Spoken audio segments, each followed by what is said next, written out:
one thing that I feel people might overlook sometimes when we go testing is, the amount of attention to detail that me and my team put into trying different setups while we're out there. We'll have our baseline that we know can go and win a race.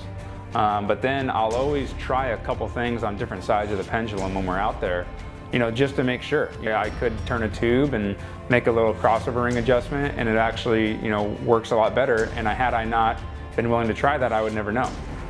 I think what's going to get me to my goal of winning 10 Baja 1000s is to not sit back and dwell on how good the last race was.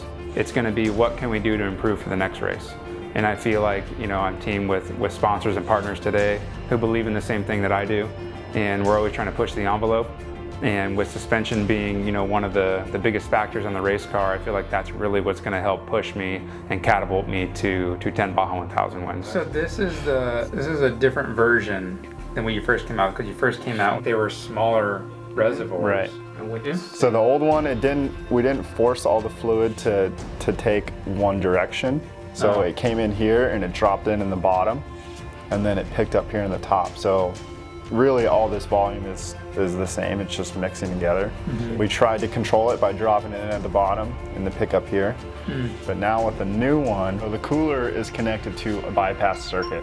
So with the new one, we're actually forcing the fluid to take a path that travels the whole length of the cooler, turns around here, and it comes back the whole length.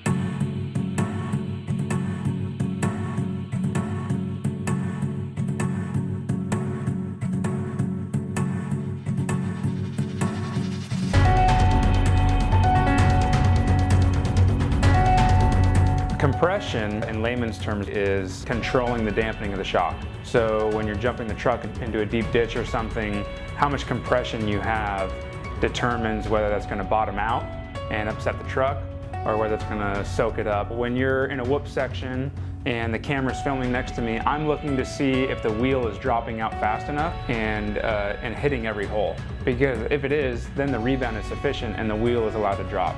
So rebound controls the rate and the speed that the shock shaft is moving. I'm trying to really fine tune and dial in the truck to make sure that it's perfect, exactly how I want it, and so that my confidence level is as high as possible going into the races.